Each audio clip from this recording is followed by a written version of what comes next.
Hi hello friends, welcome to my YouTube channel.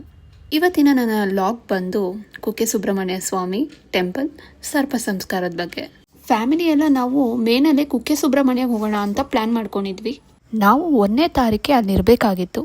ಸಾಯಂಕಾಲ 6 ಗಂಟೆ ಅಷ್ಟೊತ್ತಿಗೆ ನಾವು ಅಲ್ಲಿ ರೀಚ್ ಆಗಿದ ತಕ್ಷಣ ಸೇವಾ ಕೌಂಟರ್ ಹತ್ರ ಹೋಗ್ಬಿಟ್ಟು ನಾವು ಬುಕ್ ಮಾಡಿರೋ ಆನ್ಲೈನ್ ಟಿಕೆಟ್ನ ಈಸ್ಕೊಂಡ್ವಿ.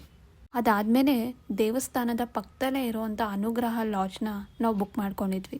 ರೂಮ್ಗೆ ಹೋಗಿ ಬೇಗ ಫ್ರೆಶ್ ಅಪ್ ಆಗಿಬಿಟ್ಟು ಮತ್ತೆ ಊಟಕ್ಕೆ ಹೋಗಿ ಊಟ ಮಾಡಿಕೊಂಡು, ತುಂಬ ಮಳೆ ಇದ್ದಿದ್ದರಿಂದ ರೂಮಿಗೆ ಬಂದು ರೆಸ್ಟ್ ಮಾಡಿಕೊಂಡು ಬೆಳಗ್ಗೆ ಬೇಗ ಎದ್ದು ಸರ್ಪ ಸಂಸ್ಕಾರಕ್ಕೆ ರೆಡಿಯಾಗಿ ಅಲ್ಲಿಗೆ ಹೋದ್ವಿ. ಅದಾದಮೇಲೆ ಅಲ್ಲಿದ್ದಂಥ ಗುರುಗಳು ಆದಿ ಸುಬ್ರಹ್ಮಣ್ಯನ ದರ್ಶನ ಮಾಡಿಕೊಂಡು ಕುಮಾರಧಾರ ನೀರನ್ನ ದರ್ಶನ ಮಾಡ್ಕೊಂಡು ಬನ್ನಿ ಅಂತ ಹೇಳಿದ್ರು. 2 ದರ್ಶನ ಮಾಡಿಕೊಂಡು ಬಂದು ಪೂಜೆ ಕೂತ್ಕೊಂಡ್ವಿ. ಪೂಜೆ ಕೂತ್ಕೊಳ್ಳೋಕ್ಕಿಂತ ಮುಂಚೆ ಸಂಕಲ್ಪ ಮಾಡಿಸ್ಬೇಕು ಅಂತ ಹೇಳಿದ್ರು.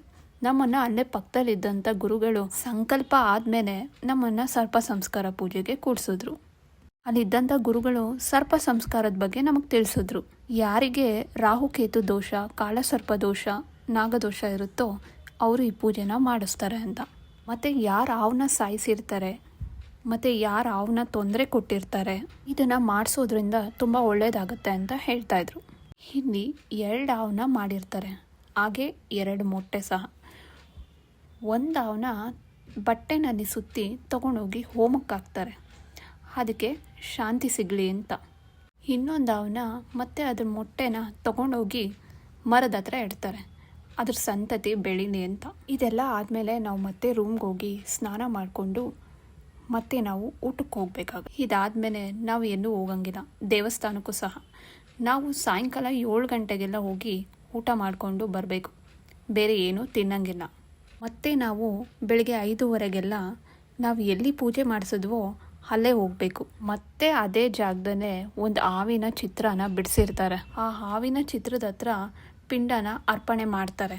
ಅದಾದಮೇಲೆ ಪ್ರಾರ್ಥನೆ ಮಾಡಿಕೊಂಡು ಬ್ರಹ್ಮಚಾರಿಗಳ ಹತ್ರ ಆಶೀರ್ವಾದ ತಗೊಂಡು ಗೋಪೂಜೆ ಮುಗಿಸ್ಕೊಂಡು ಅಲ್ಲಿಂದ ನಾಷ್ಟ ಮಾಡಿಕೊಂಡು ಹಾಗೆ ಆದಿ ಸುಬ್ರಹ್ಮಣ್ಯನ ದರ್ಶನ ಮಾಡಿಕೊಂಡು ಅದಾದಮೇಲೆ 12 ಗಂಟೆಗೆ ನಾಗ ಪ್ರತಿಷ್ಠಾಪನೆನ ಮುಗಿಸ್ಕೊಂಡು ಅಲ್ಲೇ ನಮಗೆ ಪ್ರಸಾದ ಕೊಡ್ತಾರೆ. ಪ್ರಸಾದ ತಗೊಂಡು ಸುಬ್ರಹ್ಮಣ್ಯ ಸ್ವಾಮಿ ದರ್ಶನ ಮಾಡಿಕೊಂಡು ಊಟ ಮಾಡಿಕೊಂಡು ನಮ್ಮೂರಿಗೆ ಹೊರಟ್ವಿ. ತುಂಬ ಮಳೆ ಇರೋ ಕಾರಣದಿಂದ ಆದಷ್ಟು ರೈನ್ ಕೋಟು ಮತ್ತು ಅಂಬ್ರೆಲಾನ ತೊಗೊಂಡೋಗೋದು ಮರಿಬೇಡಿ.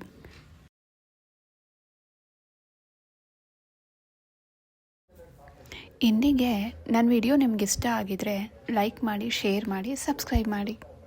ಕೊನೆಯದಾಗಿ ಏನಪ್ಪ ಅಂದರೆ, ಈ ಪೂಜೆ ಆದಮೇಲೆ ಎಲ್ಲರೂ ಕೇಳೋದು ಏನಂದರೆ, ನಾನ್ ವೆಜ್ ತಿನ್ಬೋದಾ, ಇಲ್ಲ ಈರುಳ್ಳಿ ಬೆಳ್ಳುಳ್ಳಿ ತಿನ್ಬೋದಾ ಅಂತ. ಇದನ್ನು 12 ದಿವಸ ಆದರೂ ನಾವು ಬಿಡಲೇಬೇಕು. ಇಂದಿಗೆ ನನ್ನ ವಿಡಿಯೋ ನಿಮ್ಗೆ ಇಷ್ಟ ಆಗಿದರೆ ಲೈಕ್ ಮಾಡಿ, ಶೇರ್ ಮಾಡಿ, ಸಬ್ಸ್ಕ್ರೈಬ್ ಮಾಡಿ.